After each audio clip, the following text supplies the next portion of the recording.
What's up, guys? It's John with National Sports Entertainment, and I wanted to go into tonight's game.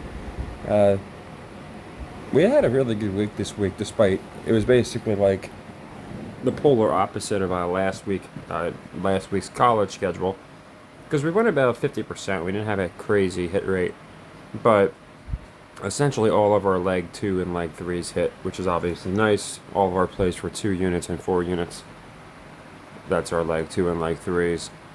The only one we didn't get was last night's the Jets. That was a leg three for 4 units. I did have the Jets winning, they did not.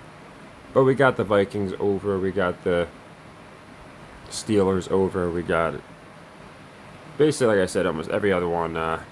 For those were our only other leg two or leg threes. We only had 3 leg threes and we got 2 of them. And then for our leg twos, it was the same. I think we got 3 or 4. So anytime that happens, we're going to have most likely a good weekend, because obviously when our 2 and 4 unit plays are hitting at a much higher rate than the 1 unit plays, it's just going to wind up working out for the best. So tonight, I actually like this one as a leg three for a myriad of reasons. The first reason being, I think the line's light, the 7.5. I just think the Broncos haven't shown me much at all this year. You look at Dallas against the Giants, and they're giving up 17. Now, I'm not saying the Bills should be giving that up, but at home, I do think it should be closer to around 10 points. I don't think the Broncos have done much at all to show people that they are going to be competitive. They got that win against the Chiefs, but again, if they were at home, I could understand it. But I don't know why they'd be 7.5 here. So this one's going to be a leg three for 4 units. I like the Broncos here to cover the 7.5 point spread. I could see an upset. I personally, obviously, I'm playing the spread, not the upset. But I could see an upset. Now, the other reason I like the Broncos, and it goes into the possibility of an upset. Someone brought to my attention last week that every team in the AFC East had lost. And this week, the Dolphins don't play, but the two teams, the Jets and the Patriots that played, they both lost. So I do find that interesting. It would be 2 weeks in a row that every team in the AFC East lost. I do think they keep divisions matched up where it seems like a lot of weeks when one thing happens with one team, the exact same thing will happen with another team. So for a lot of reasons, again, the shady line, the fact that they're known for being very inconsistent. I don't think the Bills are going to be that team this year. I've been saying it all year. I think they're going to get like a 5 seed or something like that. So between all that, I do think it makes sense. The Denvers will cover the 7.5. So I like the Broncos plus 7.5. And again, it's going to be a leg three for 4 units. So it'd be a nice hit. If we do hit it, it'll like I said, be around 7-8 units profited on the for the football games. We're at around 3 or 4 units now. The Jets knocked us down a little bit, but still a profit. So this would be 3 out of 4 for our leg threes, which would be a nice split.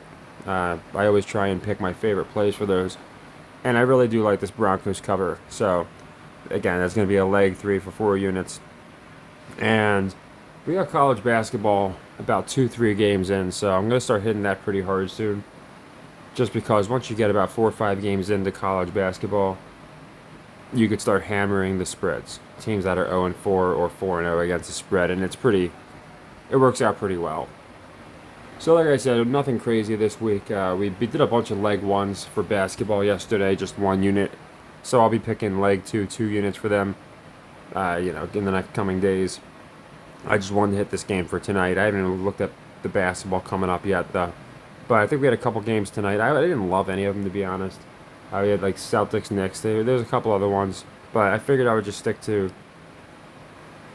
the one that really jumped out to me. And again, I expected to see like 10, 11 points here with the Bills at home. There's no crazy injuries. You got Hyde. And I think they're going to push the Micah Hyde injury.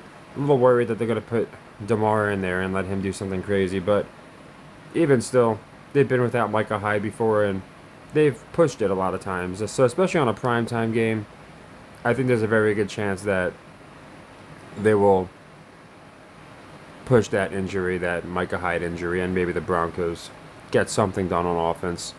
So I think they'll get that cover, and like I said, I'll be hitting college basketball pretty soon, which will be fun, as I'll be hitting on every other sport that looks appealing. It's just college basketball is almost in that sweet spot right now where you can get teams that are winless / undefeated against the spread. But I can't do it 2 games in because there will be teams that start 0-5, 0-6. So I like waiting until about 3-4 games in, and then I can start hammering whatever teams need to be hammered. So hopefully, like I said, I think we're going to get this tonight and finish with a good Sunday, or well, it's Monday, but with a good Week 10 in the NFL. And like I said, if we can finish 3 out of 4 on our leg 3 plays, that's obviously going to be a nice, profitable week more often than not, because it's 8 units netted just from the leg 3s alone. So that's why I like being very particular with the ones I choose, but I also like to use them. Like I said, we missed the Commanders. That was our only leg 2 that we lost. We had the Commanders over Seattle. So this leg 3 for 4 units is going to be for that sequence. Since we put 2 units on the Commanders to win and they didn't, it'll be 4 units on the Nuggets for the cover. So take care, everybody, and happy earnings.